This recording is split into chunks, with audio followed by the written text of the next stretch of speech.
Welcome to Dental All-Stars. I'm Alex Nottingham, founder and CEO of All-Star Dental Academy. We're talking about working on your business versus in your business. And this concept was coined by Michael Gerber. And I mentioned before, I had the great pleasure of speaking on stage with Michael many years ago. Wonderful guy, brilliant when it comes to systems, the father of systems and productive business capacities. Let's differentiate the two. What is working in your business? What is working on your business? So working in your business is going to be day-to-day tasks. So this is your job. This is administrative roles that you're doing or operating, and that's day-to-day. This is issues that are important and urgent right now.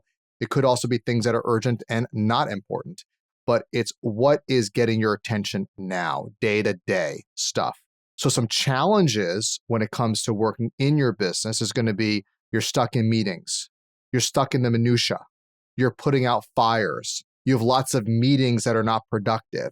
You have issues with delegation that are going on. And you don't see the long-term perspective. You have a limited long-term strategy. Now, when it comes to working on your business, this is where your focus is strategic planning and growth, whereas working in your business is tactical, day-to-day, maybe quasi-operational. Working on your business is strategic, long-term, big picture. And so here your focus is on your vision, innovation, scalability. That's working on your business.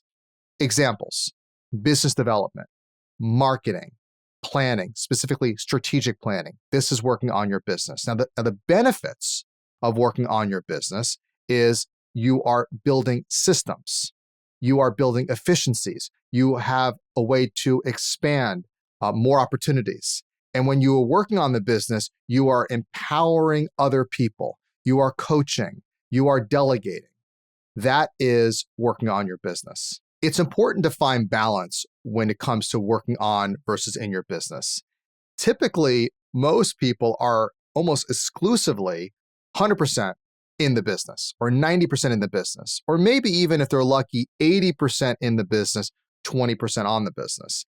My hope for you is eventually you build yourself where you're 50-50 or even 20% in the business day to day and 80% on the business, working on improving for the future.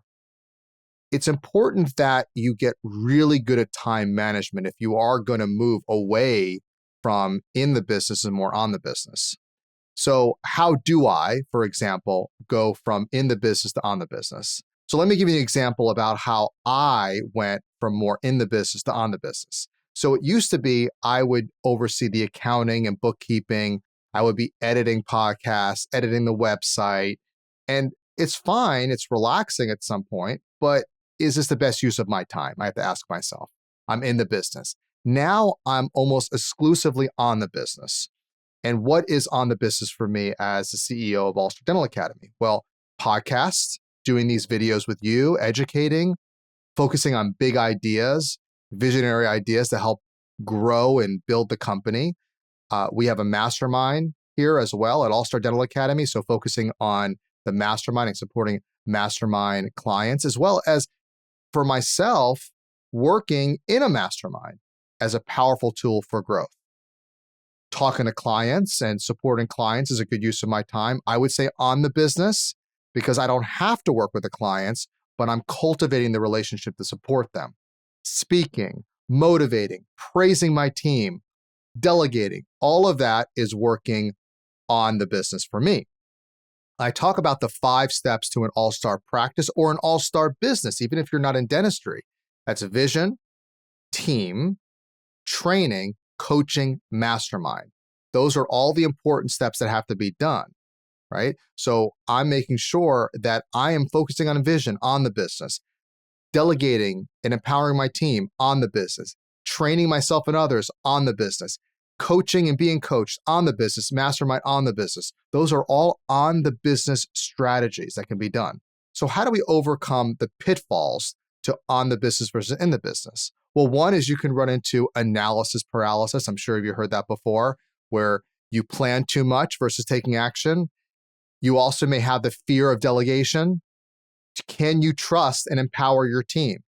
And hopefully you can. If you want to make sure, of course, you have the right team to do that, but the goal is to move towards trust and empowerment. Burnout strategies. If you're too much in the business, you will burn out. So it's important to take care of yourself. That's called self-care. Learn to say no. Learn to say no to certain commitments. Lack of clarity is another issue. I have goals. I have priorities. What are they? And make sure you're very clear on what you're doing and what allows and is worthy of your time. Cultivate a growth mindset. Embrace challenges and opportunities for growth and learning. And when something bad happens, you can be a fire lighter versus a firefighter. And a fire lighter, my VP of operations was sharing this with me. She was coaching me on this. She said, Alex, are you going to be a fire lighter or firefighter? That means when something bad happens, are you going to fix it, firefighter, or calm it down? Or are you going to be a fire lighter, make it worse? Your choice.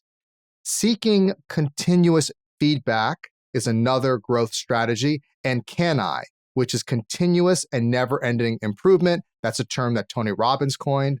We want to be doing that. We want to be flexible and adaptable with change, embrace change, overcome and say no to the status quo.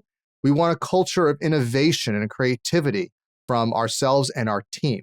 So as you can see, it's important to balance in versus on your business. Stephen Covey, author of 7 Habits of Highly Effective People, talked about this matrix of time management, which is you want to focus on what's important and not urgent.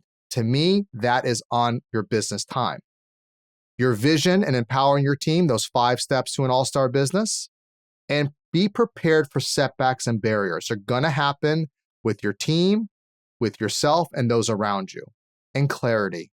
Don't lose sight of your vision, of the big picture. Thank you so much for joining me. Make sure you follow, subscribe, comment, share with your friends. And until next time, go out there and be an all-star.